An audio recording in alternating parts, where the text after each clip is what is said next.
Well, good evening, everyone, and I'd like to call to order this Committee of the Whole meeting for the town of Saugeen Shores. And the first order of business, welcome everyone to the chambers this evening. The first order of business is a declaration of pecuniary interest, and I'll remind every member of your responsibility to do so. You can do so now or when it arises. Nothing. Then the next item is additions, deletions, or amendments to the agenda, and we have nothing under that this evening. This evening we have two delegations, and we have Mr. John Van Bassler. He's here for the Huron Shores Run. Once again, welcome, John, and we're anxiously awaiting.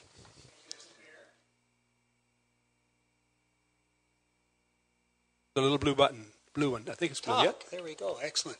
Thank you, Mr. Mayor, members of Saugeen Council and staff. Thank you again for a few minutes of your time. You can wave at me if I go over 10 minutes. I can easily do that, but I'll try not to tonight. I've sent you a sort of an outline again of the 29th annual running of the Rotary Huron Shore Run. I'm not going to talk to that because that's sort of a little bit of a background. I'm just going to sort of cover what I like to think of as the past, present, and future of the race. As you know, this race has been run for 29 years, and it's sort of become an institution within the town. And there's trains.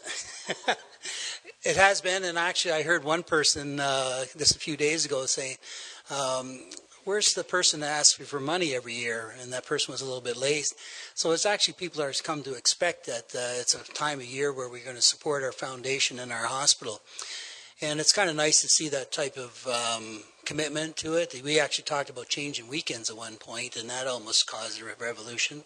So it becomes part of the culture of the town. So we really do enjoy running it. We have a great committee.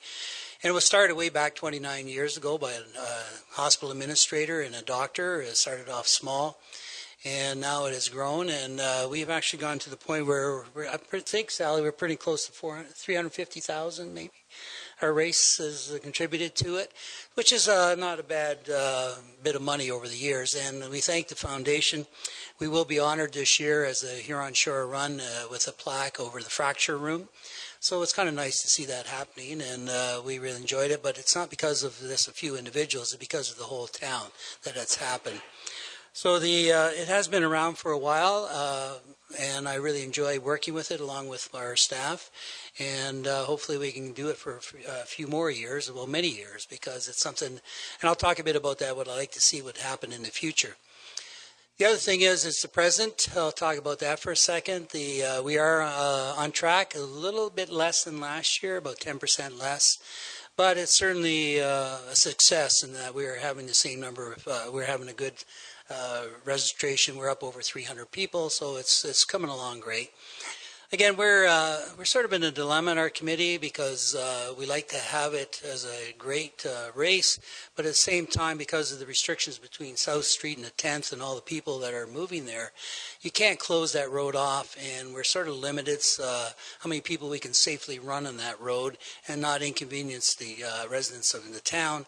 So we're sort of thinking that 800 to 1,000 people is sort of nice, and that if you get much bigger, then you'd have to change the venue, and that we really are proud of our venue along the lake, and a nice run to our harbor and back to Southampton.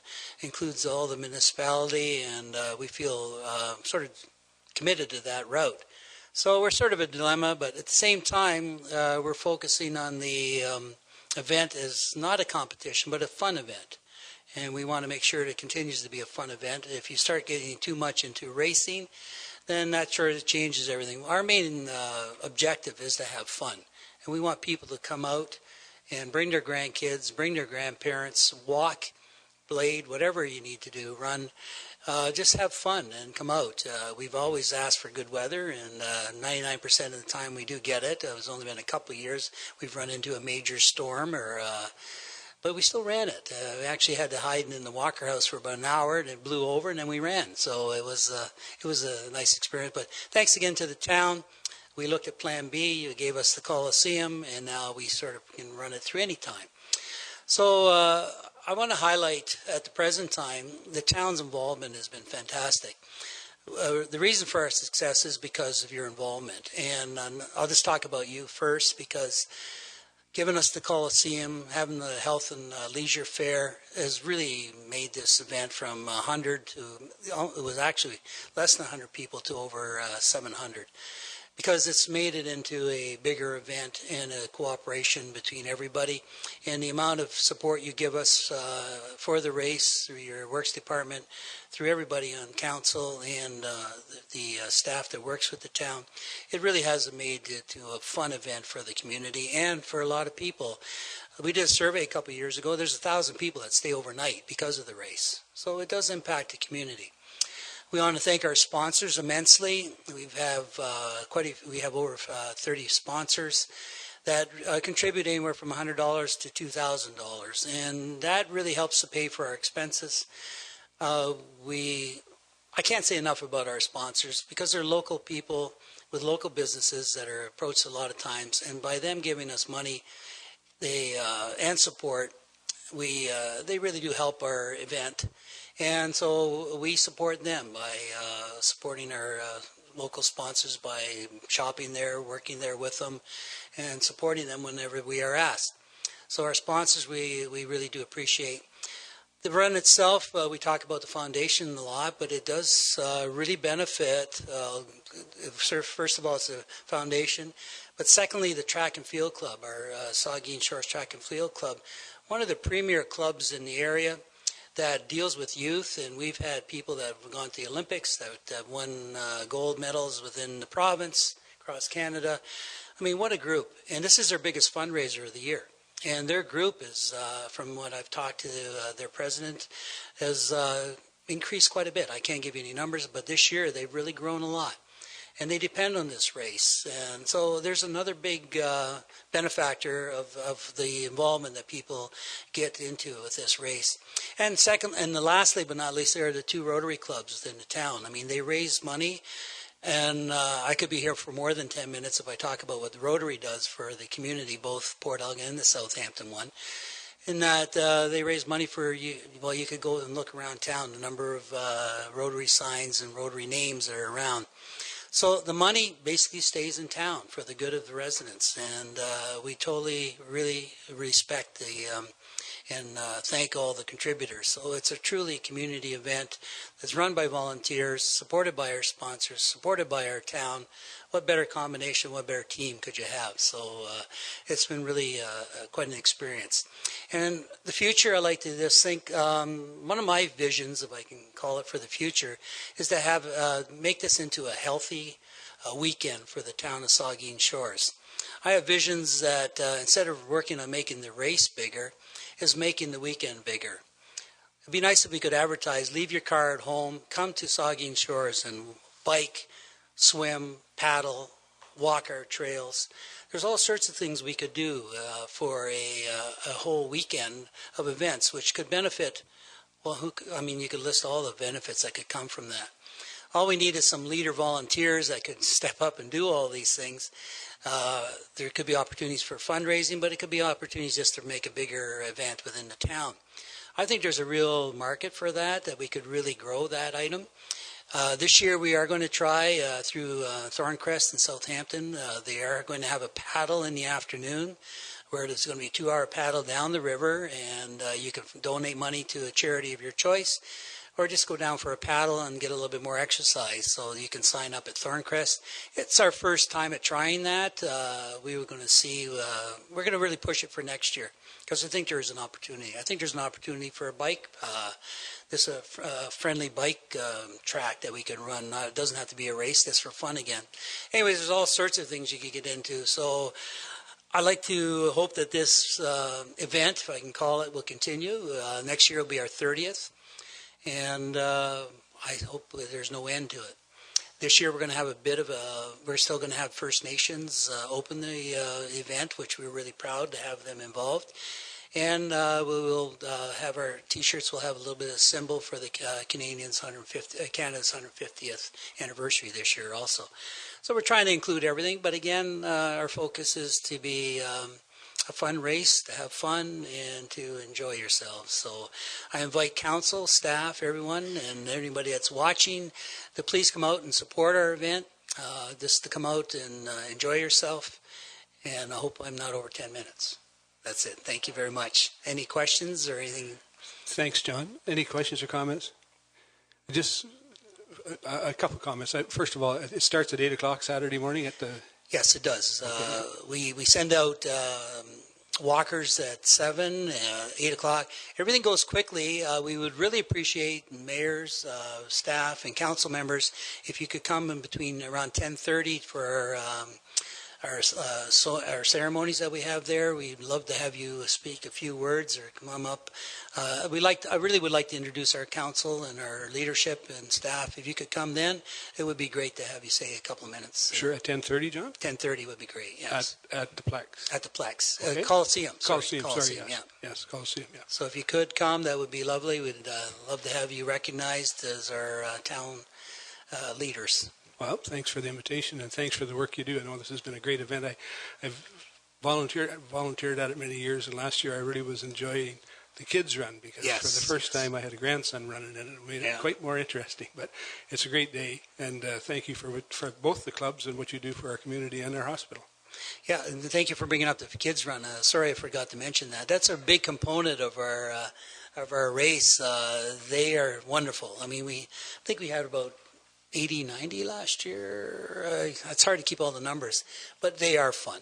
And we hope that we can continue that. I mean, there are future runners too, so it's wonderful to have them out there. I probably missed a few other things, but thank you for reminding me of that one. Thank you very much, and we'll see you Saturday morning. Great. Well, I look forward to seeing everyone, and thanks for your support. Great, John. Our next delegation then is Sally Kitson. She's here from the Saugeen Memorial Hospital, and she has a new fundraising idea that she's going to share with us. Welcome, Sally. I actually have reinforcements. By all means, introduce. For those of you who don't know, this is Jonna Ebel. She's the chair of our Hospital Foundation Board, and she's going to get us started, and hopefully we can manage technology appropriately. Right button. Thank you for having us, everyone. We appreciate the time. We want to introduce a new event that the Saugeen Memorial Hospital and Foundation, in conjunction with Multisport Canada, is going to be putting on, scheduled for 2018, and the tentative date you can see on the board there. The event is informally is not a trademark name known as a Grand Fondo. Grand Fondo is not a big race; it is a big ride, meaning that it's not necessarily timed. It's just going to be for the distance, and the race idea of it is done in other areas, but it's not going to be done here. It's just going to be a ride. The Grand Fondo can go anywhere from 100 to 160 kilometers, and we're going to be shooting for those long distances. As you can see from our vision, one of the things we're looking for is the benefits of bringing it to the community. There's going to be, obviously, the benefits for the hospital, but there will be benefits for businesses and benefits for accommodations and for recreation providers and restaurants as well. These are definitely the partners and supporters that we want to draw from, and you can see you're a big part of that. We're going to need all the help we can get with this. We are not a big foundation, and we're going to need as much help as we can get. The other thing to this is that it's going to involve different demographics. There will be businesses, there will be tourists, there will be First Nations that will be involved in it. There will be students who will be looking for help from the high school, of course, and volunteers to assist with all the policing that will need to be done and the marshalling that will need to be done. For the most part, the research that we've been looking at, we've been erring on the side of caution and being very conservative in terms of what we are able to predict will be the outcomes for this. And these are the exciting numbers that we're looking at. The idea that a lot of the riders are going to be coming from outside the community is based on the experience of other Grand Fondos that are run in other places, because they do draw from outside the community in addition to the cyclists that are within our community. And this is the team we're working with. It's Sally and I'm going to be staying on as the chair of this particular event, even though my term as chair of the foundation will be done in June. Sally's going to be maintaining the office work and taking care of all the thousands of things that she does as it is, and taking on this particular job. John Harding is local. He lives here during the summertime, but he is also a cyclist that loves the area and really brought the idea to us. And Jason Verma, who Sally's going to be talking. Okay. So why does this make sense? Basically, as all of you know, cycling is on the rise in popularity right across the world. And one of the areas where it doesn't happen is Bruce County. So when we were looking at some of the needs of the foundation, we thought, well, maybe this is a good opportunity. So there's lots of details on that slide that you can read, but basically cycling is on the rise, and we want the foundation to capitalize on that, and we want to bring that to our community as well. So we are looking at basically 3 separate events that would happen within the main event. The distances are approximate at this point. We're looking at a 25 to 30K ride, a 75 to 90K ride, depending on, again, how we determine the route. And the final distance will be a 160-kilometer ride, and that's changed from 150 because the 160 brings it to a 100-mile ride, and 100-mile is a real milestone for cyclists. They really want to do that 100-mile, and that also opens up the attractiveness of the event to potential American riders who would be interested in that 100-mile figure. I did touch base with Lisa Billings Friday briefly on this. But it's not just about the ride. And before I go any further, I just want to say thank you to John and to the Rotary clubs for their Huron Shore Run and for all of the work that this does. This event is not going to compete with that event. That event is a wonderful, sacred event to us that we love. So this is something new, and I'll explain why we're looking at something new in a few minutes. So in addition to these rides, we hope to coordinate. The weekend we're looking at is actually Shindig weekend.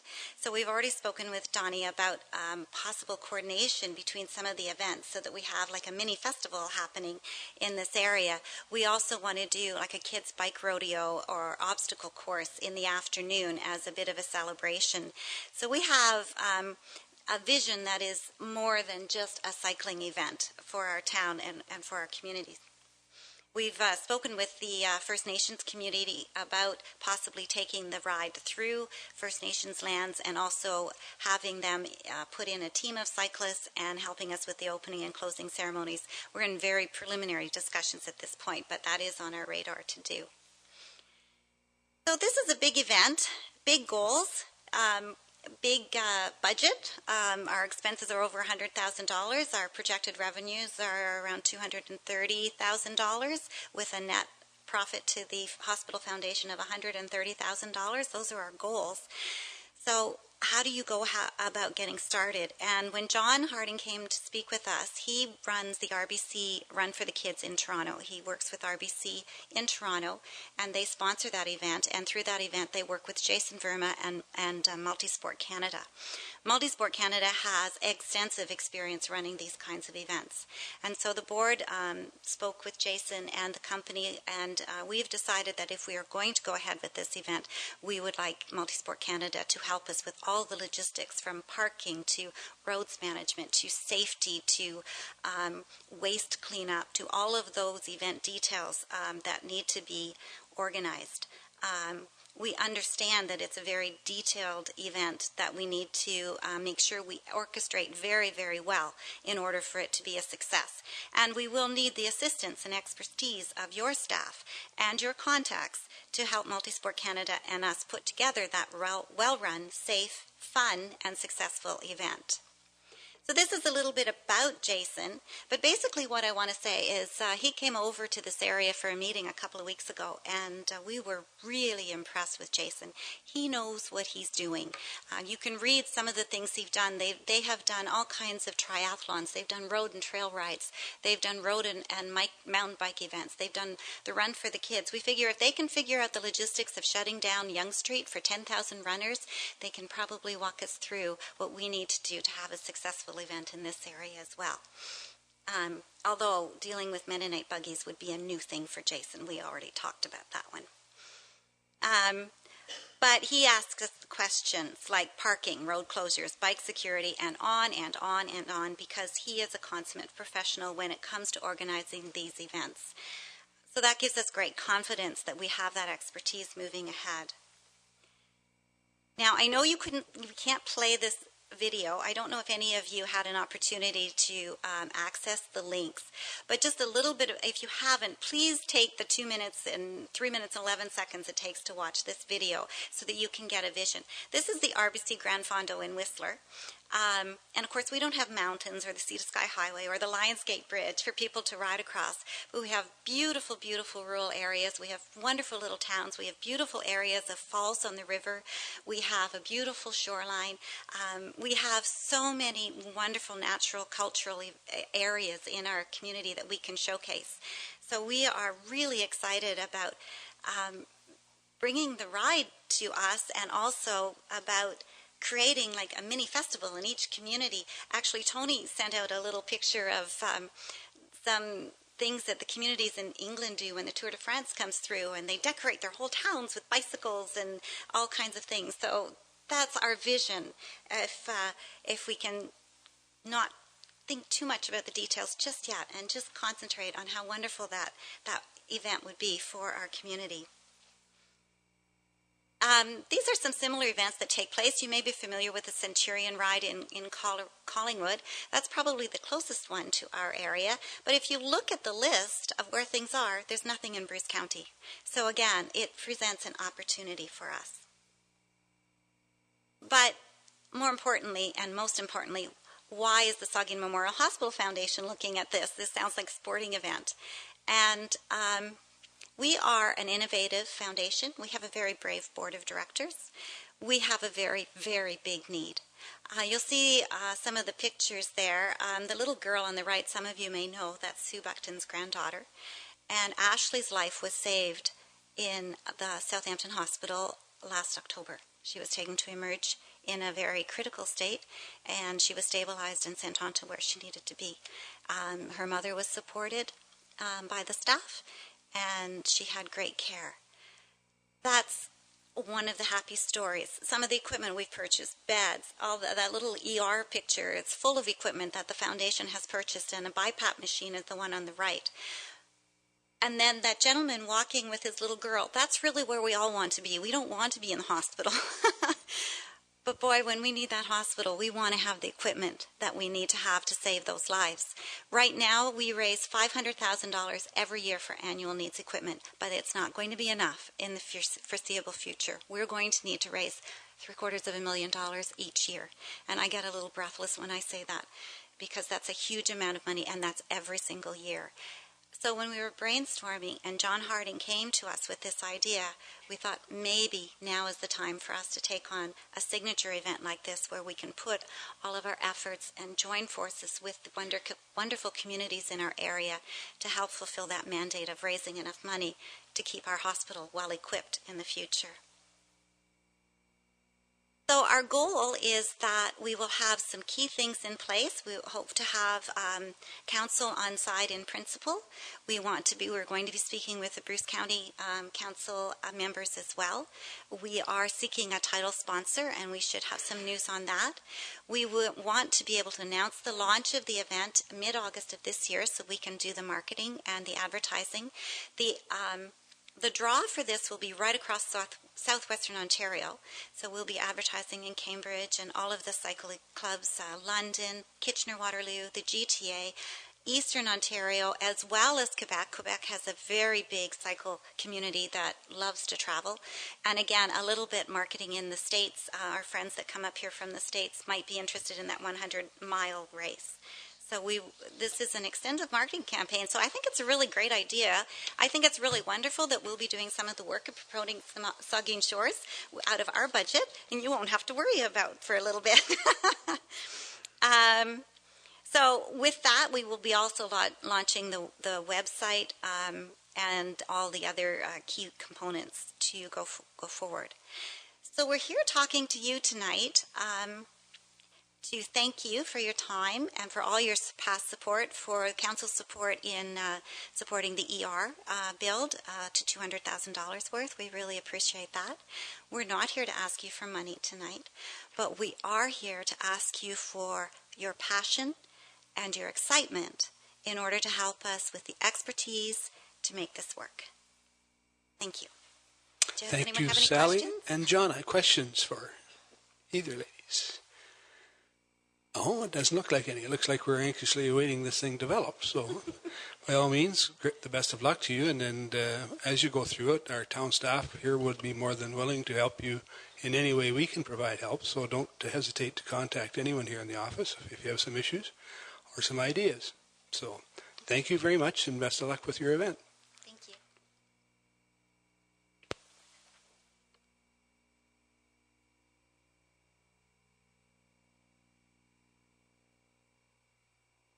The next item on the agenda is a general government staff report, and it's to do with the Unifor wind turbine acoustic audit, and our CIO, David Smith, has a report he'd like to present.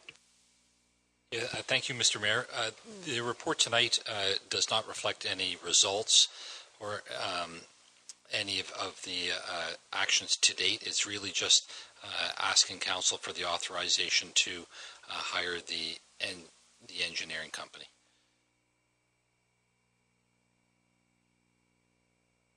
Okay, thank you, David. Then the recommendation is that Council authorize payment to Novus Environmental to peer review an acoustic audit for the Unifor wind turbine with an upset limit of $10,000.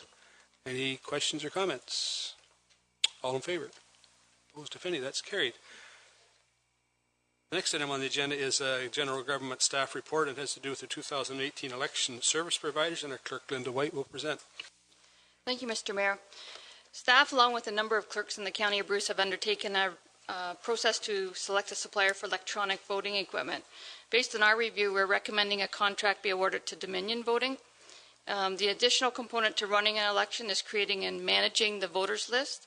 The town has been using DataFix software since our first election and amalgamation, and we're quite pleased with the software and the service provided by DataFix.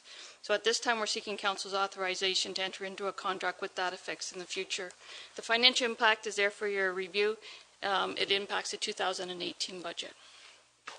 Thank you, Linda. Then the recommendation is that Council pass the necessary bylaw to authorize an election services and software license agreement with Dominion Voting Systems Corporation, and further that Council authorize the clerk to enter into a contract for service with DataFix for voter list management services and any additional services as deemed necessary. Any questions or comments? Vice Deputy Mayor Huber. Thank you, Mr. Mayor. Through you to the clerk.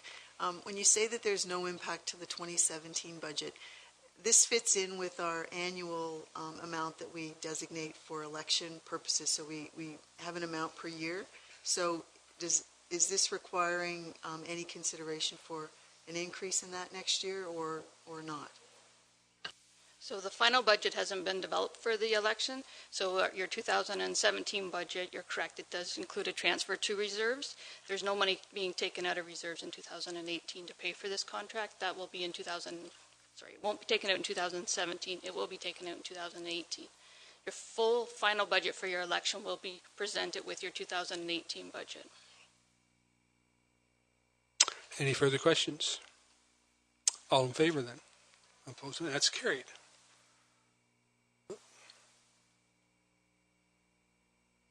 So the next item on the agenda is a Community Services Parks and Recreation staff report, and it has to do with the 2017 beach maintenance plan, and Director Jane Jagielowski will present. Thank you. I provide for you this evening an update to the 2016 beach maintenance plan, and with some minimal revisions to the minimum level of service that we provide. Council continues to approve the minimal level of service for the waterfront, and staff executes the most appropriate method to have the standard achieved. I've identified what those minimal changes are in the plan, and those are in the report for you. But more specifically, I want to reiterate that the same level of service continues. However, it may be in differing methods in the way we do our approach. We continue to work with the Ministry of Natural Resources and Forestry, particularly as we talk and monitor if piping plovers are on our beaches. Certainly a natural reaction when concerns are received of the waterfront is simply to increase the level of service. But that can be potentially detrimental to the sustainability of the waterfront, and the short-term gain doesn't necessarily mean long-term gain when we plan and protect our most sensitive beach areas. I encourage you as council to attend our speaking series that we will again be offering along the waterfront this summer for the public. It's a great opportunity to bring a lawn chair out, sit on the beach and find out why our beaches are wet or what's growing on our beaches or piping plovers and different aspects along the waterfront.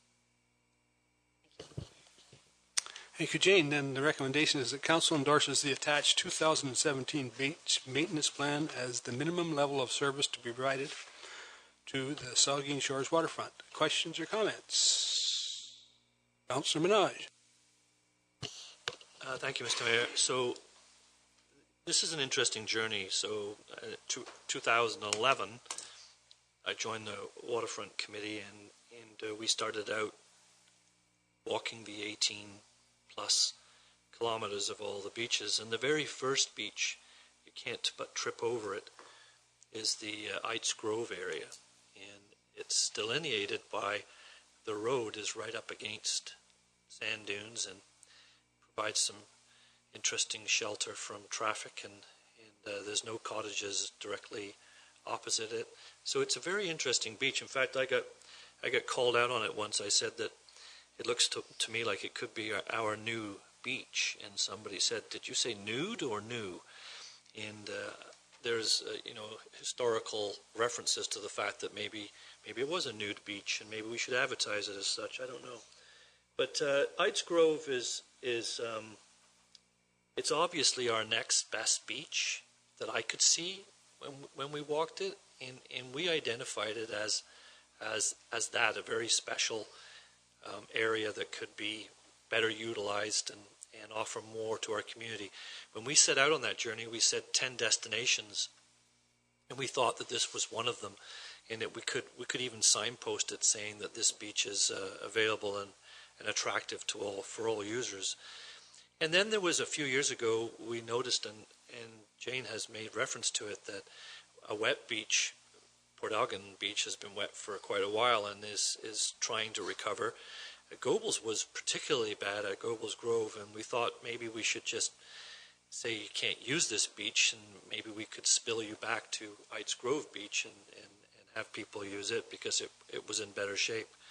So it's a long story to tell you that, eventually we had planned for signage, we had planned for potentially for washrooms, improved parking, and this particular beach, Ites Beach, I've had the desire to go and take my family there and look at it again and again. Now, I know that Jane says this is a minimum standard, but there's also an opportunity to look at this beach and say we could probably do more with it, improve the look of it, and I don't know that manual raking along the beach in that area is going to be sufficient. So I was hoping to ask if and this beach maintenance plan, I mean, it's well worked, and there's only a few revisions in it. But the one revision in it seems to say, well, we're not going to go after Ites Grove Beach in any significant way, and I think we could, and I think we should. And I'd like to support maybe a move to doing more with that beach, and saying, if we talk about increased levels of service, but we knew going into this that when we put the waterfront master plan together, that at some point there were overloads on our other beaches, that people are coming to our community, they want to put their toes in Lake Huron, and they want to be on a nice sandy beach. This is one of those, and I think we can do more maintenance there, and I'd like to find a way to say we can do more maintenance there. So just providing the manual raking along the beach is new, right? It's a new statement as opposed to a mechanized.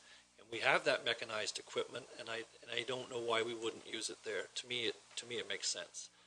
So I'd like to get some discussion and maybe some feedback on that item. Thank you. Jane, you comment to that? Yes, certainly when we talk about increasing the level of service, doesn't necessarily need to mean putting motorized tractors and rakes and graders on the beach. That can certainly be done through a less intrusive method. In fact, I have in front of me today even a letter from the president from the Beaches organization that even confirms that Ites Grove is the beach level is higher and drier this year, and I shared with council at last meeting that that was a beach that the Waterfront Advisory Committee determined last year as a beach that we would use as a candidate to remove machinery off that beach and do hand raking, which indeed staff did do last year, and increase the level of service by doing manual hand raking on that beach and by not having mechanical and tractors on that beach. And we're starting to see an impact. I've also had people come to me and say how good the beach looks this year. So by not putting tractors on the beach isn't because necessarily the beach levels are higher or lower as well. It's because it makes sense to look at the approaches that we maintain our beaches in a different method. And I think we need to give that an opportunity to continue to see the long-term future and the long-term impact, particularly on Ites Grove. Councillor Mike Myatt. Thank you, Mr. Mayor. I first of all wanted to congratulate staff. I think the beach maintenance plan is a plan that staff and committees have done a wonderful job on, and 99% of it I agree wholeheartedly with. And so I also wanted to thank staff for bringing this back so quickly from 2 weeks ago. I did make comments about Ites Grove Beach. I think I was quoted as saying it was the forgotten beach, but there's some maintenance obviously has occurred. I met down there this afternoon with our parks manager. We had a very good chat about the beach maintenance procedures, and I think I just wanted to go quickly back to 2007-8. There was a policy passed by this council saying that the beach would be, quote, graded 4 times per year, and then Bill Jones of the day. That since has been changed to in the beach maintenance plan, and I'll just read it. Grooming of the beach, what is provided is a check mark. Ites Grove is groomed twice per year, and it says that water levels in past recent years have been difficult due to limitations with getting heavy machinery on the beach. So in other words, heavy machinery was pulled off last summer and the summer before because of high lake levels. I'm merely asking for, and I have an amendment to the motion here this evening, Mr. Mayor, if I might, but I'm merely asking, and I receive a fair number of calls from people from Ites Grove, people along Saugeen Beach Road, just asking for fair treatment. And I think we've got the surf rake now coming into what has been coming in for years to Southampton Beach, and now Port Algon Beach, and now Gobles Grove Beach, even south of the washroom, as a result of a delegation last year. And that's all Ites Grove people are asking for, and I support them with putting the surf rake on there twice per year. It is $200 per hour, and I discovered that it probably would take about an hour, maybe 2, but just to give you an idea, Southampton Beach is 1,260 meters. It takes a full day for the surf rake in Southampton. Port Algon's 400 meters, Gobles Grove is 300 meters, and Ites Grove is 184 meters. I think one of the reasons why, at least my understanding, machinery was pulled off there in recent years was high lake levels. I walked it, of course I live down that area and I walk it regularly, and there is room now for the surf rake to go up and down the beach with 2 passes. So I'd like to see the beach live up to our beach maintenance plan from last year, where it says it shall be groomed, and it talks about heavy machinery, and it was graded last June by Public Works. So I think the residents in the area are just asking for fairness, not 4 times per year as per Port Algon, Southampton, but twice per year. There's right now, in terms of funds, if it took an hour, it's $200 per hour. It'd be $400. Even if it was 2 hours, it would be $800. In Jane's, our Director of Community Services report from May the 8th, she talks about an allocation of $9,000, and she talks about 3 beach rakings, or $8,000 plus an additional $2,400 for the 4th rake, if required. So right now, there's $2,400 remaining in that budget. This would cost anywhere from $400 to $800. It's not expensive. And again, Mr. Mayor, the comments I'm receiving from the neighborhood is just be fair with us down here too, and live up to what we've said in our beach maintenance plan from last year. Thanks, Mr. Mayor. If I could present this amendment to the motion.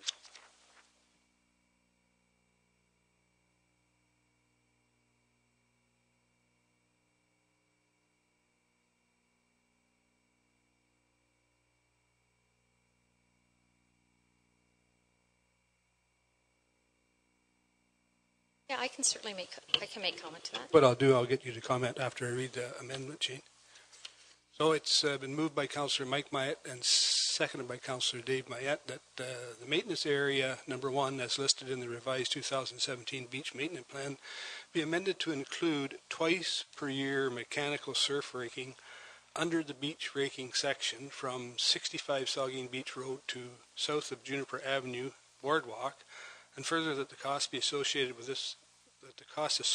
this maintenance be funded from the waterfront operating budget. Okay, you want to comment on anything? And then we'll take any questions. Yeah, I'll just give some background, and certainly from a staff perspective. Beach raking can certainly be a misconception, too, of providing a clean beach. And I think I've shared with you before the history of beach raking that we do on Southampton Main Beach. And it's because of the fact that Southampton Main Beach sand is very different than Port Elgin and Southampton. The debris and the garbage tends to penetrate the sand in Southampton, and therefore the beach rake combs the beach, and it makes sense. It picks up the garbage that has penetrated into the sand. In Port Elgin and Gobles Grove, we have wet beaches that we've inherited, and we've caused it over the years, over many years of putting heavy machinery on the beaches and grading. So we've slowly got down to the water table because we've lost our relic sand because it's dried out every time we've graded it.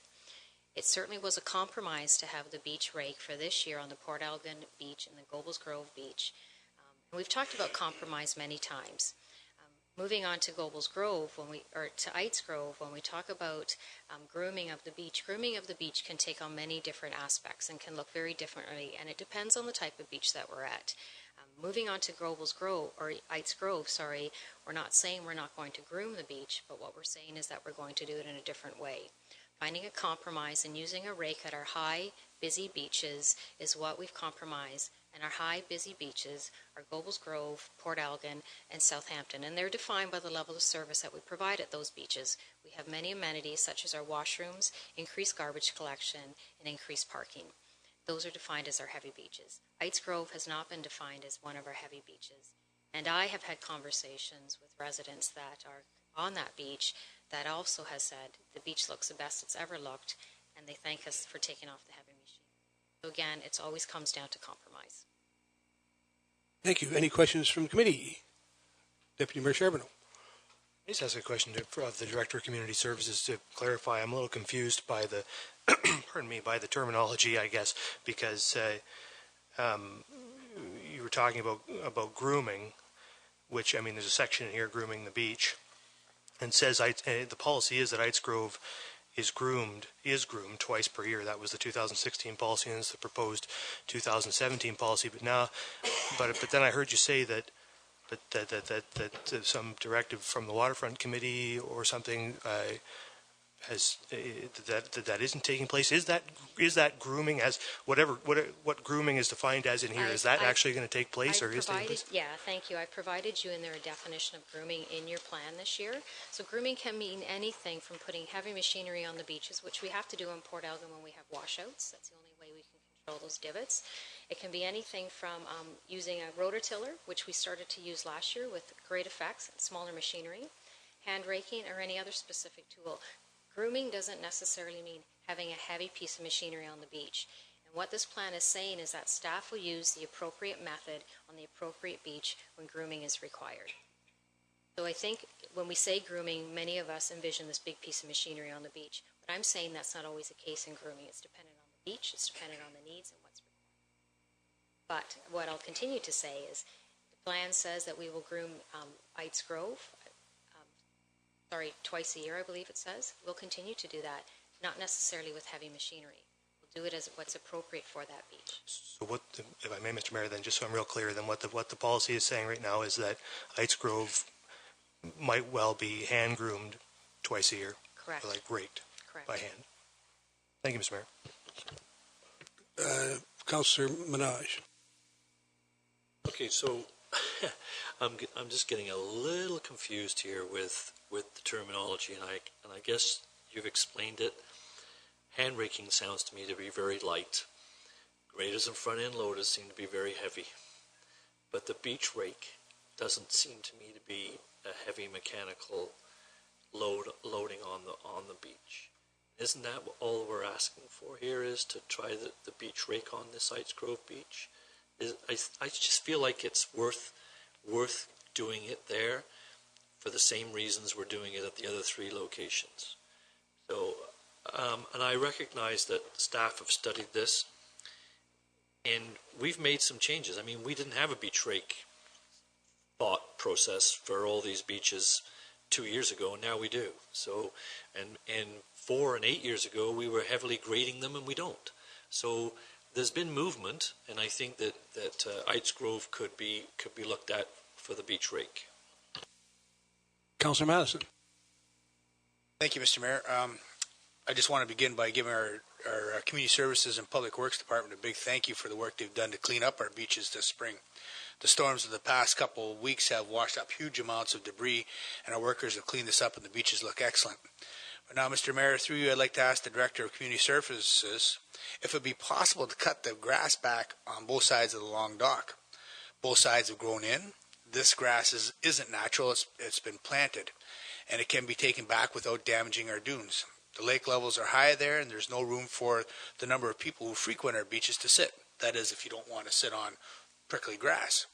I've had several calls, as most councillors have here, already this year about the amount of beach that is available, and people are wondering, can we cut it back?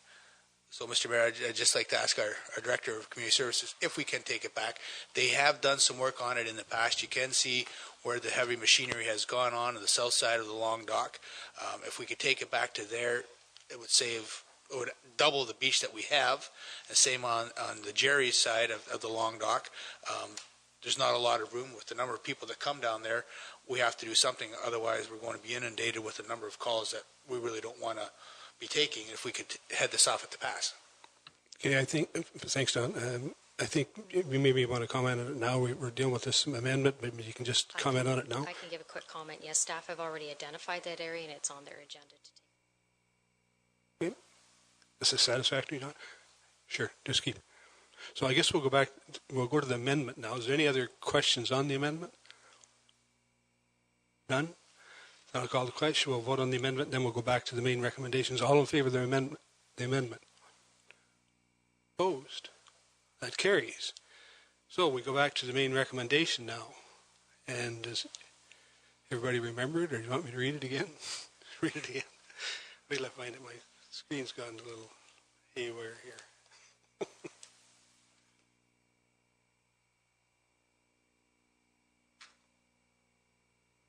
The Council endorses the attached 2017 beach maintenance plan as the minimum level of service to be provided to the Saugeen Shores waterfront.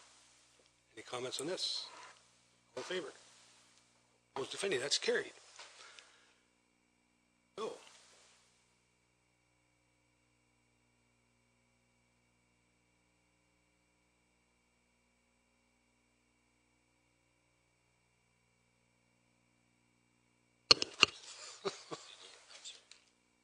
sometimes it's hard. Just hang on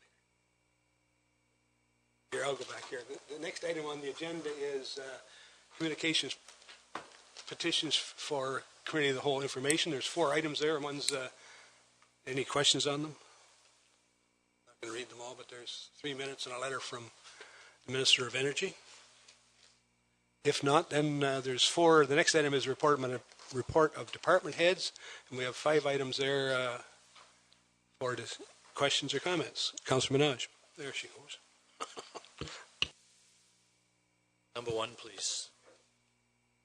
I'm really impressed with getting information that looks year over year, and had an opportunity to further discuss this with Amanda, the director, and found out that this large increase of 26% year over year, 2015 to 2016, was due to the Recreation and Parks Department.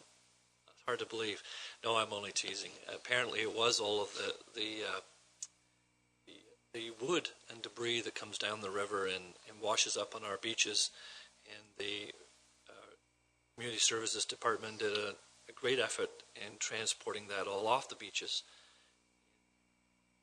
My problem with it, I guess, is it's mostly wood, and although we've taken it into the landfill site, we may even be thinking that it's going to become part of the landfill site. I would hope not. I would hope that we could either get a burn permit, or we could ask people with chainsaws to come in and under a safety, some sort of safety protocol, make sure they're outfitted correctly and chop it up and allow them to take it back out for firewood. There's got to be something else we can do with driftwood than drive it into the landfill site, weigh it, and then tell us that it's a 26% increase in the landfill site's total. In fact, if anything, I think the landfill site usage has decreased for general garbage. In this blip increase, it could be climate change, because if we get more storms and more trees are washing down the rivers, then we're going to get more of this taking place. And I'd like to think that we could do something else with it than certainly I hope we're not burying it, and I'd like to hear more about it. Thank you. Want to comment, Amanda? Sure. Yep. So there was 3 factors to the increase. The first was over scale. So when people bring in household garbage over the scale, that went up from 8 million pounds to 9 million pounds. We also had an increase in wood, which would be from home demolitions or house building demolition. That increased. And then we did have the logs that came down the river onto the beach as an increase. I will look into what can be done with that wood. I'm not sure. I know there's stringent laws on what you do once something goes across the line in a landfill. I'm not sure how you take it back out. And same with burning. There's strict regulations to burning material from the landfill, but it's something that I can. Vice Deputy Mayor Hubert. Thank you, Mr. Mayor.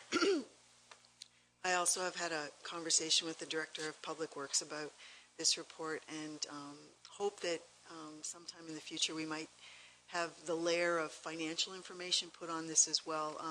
It concerns me that the waste diversion rate is going down, because we were kind of on an upward swing with that. So it would be helpful, I think, for us to have some opportunity to discuss how we might start to bounce back in the direction of moving that number higher, because that's a good thing for the community. It also is concerning to me about the increase of the volume of material, and I appreciate what the director just said about 3 different categories of increase, but that's concerning too, particularly because we outsourced household curb collection, and we have a price on a contract there that it's my understanding that the volume going into the landfill from curb collection has declined, which effectively means bag tag revenue's gone down. And so that was supposed to be kind of a break-even situation, and in fact was supposed to save us some money over time. So I hope that a further report will give us some financial layers to put on this, and will also give us some suggestions as to how we might look towards pushing the diversion rate back up, because we were sort of headed in the right direction. And this is a problem for the next generation that we need to keep going in the right direction right now. Thank you very much. Deputy Mayor Charbonneau. Thank you, Mr. Mayor. Question for the Director of Public Works. I was wondering, do these diversion rates have an impact? I mean, this is a calculation we must do according to the MOE, and so I wondered, is there an impact on us as if our diversion rate starts to decline? If we show year over year what looks like poor performance in terms of waste diversion, does that begin to have an impact on us with regard to programs that we can access through the MOE, or any other negative impacts with our relations with the provincial government or anywhere else? Not to my knowledge. I'll look into it again further. I would like to say that our recycling went down by 60 tones. It wasn't a big decrease on the curbside. What was brought in 2015 was 760 tones, and we brought in at 690 tones or last year. We also, the bag tags, they stayed around about the same, so they were $390,000 brought in bag tags in 2016 and $394,000 in 2015. So we're still selling the same amount of garbage bags. I guess it just means that people are putting less in those bags when we see what's coming by curbside pickup. That's staying the same. So we're still doing a good job when it comes to recycling, but when we had that large increase in wood coming in, it brings the percentage down because the denominator increased. I'll look into the... Thank you, Amanda. Councillor Rich. Thank you, through you, Mr. Mayor. Pardon me, my question is for the Director of Public Works. So if we've sold the same amount of bag tags, basically, would we have any idea of how much additional waste would be brought in from BAS or from their other garbage contracts outside of the community? So the three things that I look at is I look at the number of people that have increased as far as tourists would be, the bigger population increase. I would see that as a contributing factor. And the third would be, I don't know how much of Basra's other garbage contracts they would have bring. Some of that garbage does come here, if I'm not mistaken. So I was wondering if you would have any answers to that. I can comment on that, but you can too. That we should not be accept. I don't think our license or certificate of approval allows us to accept garbage from outside of our municipality. So we should not be accepting garbage from beyond Saugeen Shores. I think you can probably comment to that. You probably know the C of A better than I do. Yeah, through you, that's my understanding as well, is that we're only be accepting garbage within our boundaries, from within our boundaries. It's interesting information. There's a committee actually at the county also that meets. I don't know if you've met with them yet. They meet about once a year about landfill and waste diversion, and they've done some pretty good work in categorizing our useful landfill site left in the whole county, because there's a bylaw that certain things happen when one municipality runs out of landfill space. But they've done some great work by sharing information with different landfills. So I don't know when they next meet, but it's with Bruce County Highways Department that does it, Amanda. So, in any case, any other Councillor Grace. Thank you, Mr. Mayor. I just have one more question on the waste diversion issue. Amanda, you stated that styrofoam is no longer accepted for recycling. So does that mean it's just going to go into our landfill? Mr. Mayor, it does. Unfortunately, the people we were selling it to can no longer accept it because the recycled content in styrofoam now is too high for them to recycle at another time. We cannot find a buyer for it. Councillor Dave Matt. Thank you, Mr. Mayor, and through you. It just occurred to me it's worth mentioning, because we mentioned it prior to going to Roma, that we were going to be sending a delegation to speak to Minister Thibeault, the Minister of Energy, and here before us in one of the correspondence is the letter that he wrote to us following that deputation that Councillor Grace and Deputy Mayor Charbonneau and I attended. So when I told you we were going to be sending a delegation there, the purpose of that delegation was to explore the possibility for an opportunity for Westario Power, which is partly owned by our municipality, explore an opportunity for them to expand their jurisdiction and their territory as the urban area of our municipality expands. And the answer is in that this letter is rather vague, if you can believe that. But the answer is in fact the answer is in fact no, that they are not at this time willing to explore a possibility for Westario Power to increase its jurisdiction, simply because they're not in the business of giving up power. I believe that was a sort of the paraphrase. I'm not sure if one of my two colleagues would like to jump in on that, but simply he understood, because he said he comes from a municipality in Sudbury, where certainly the Sudbury Power Utility, Sudbury Power would like to be able to expand, because Sudbury, like our community, has got subdivisions, spilling out over the borders, and when that subdivision falls outside of the historical boundaries of the municipality, then Hydro One gets the jurisdiction on it.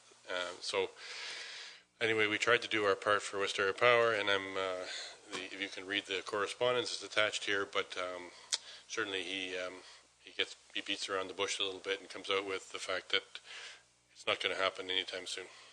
Thanks. Deputy Mayor Charbonneau. Just make a comment and follow up to that.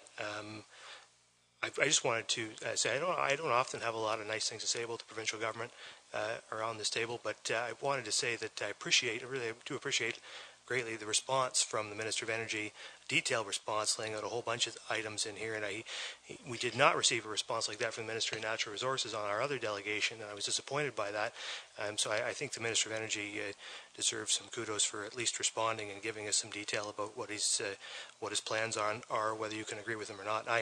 And I wish I knew, like, I got this paper, and it comes on this fancy government yellow paper. I wish I could buy this paper. I don't know where you get that, because it looks very official. But I think we can find out if you really want. But I also wanted to make a comment on one of the issues, the other issues before us, on the various zoning bylaw amendments, item 5. And I'm pleased to see this coming forward, and I know a lot of these things have been building up for a while, and this is a good way for staff to build them up and then address them all in a lot, and I look forward to dealing with them. I will just restate a couple of things that I have been interested in seeing with regard to this and would like to see in more detail. One is the looking at some alternative methods in terms of overall planning, the development permit concept, something I've talked about before and would like to see us look at. I don't think it requires necessarily an expenditure on our part, but I would like to see staff at some point come back to us with some information on how we might look at alternative methods for looking at all of or maybe parts of planning and zoning in the municipality. And the other issue is height. I know that the staff is looking at that item and working on that, and we already have indicated our desire to or our willingness to look at height restrictions in ongoing planning applications.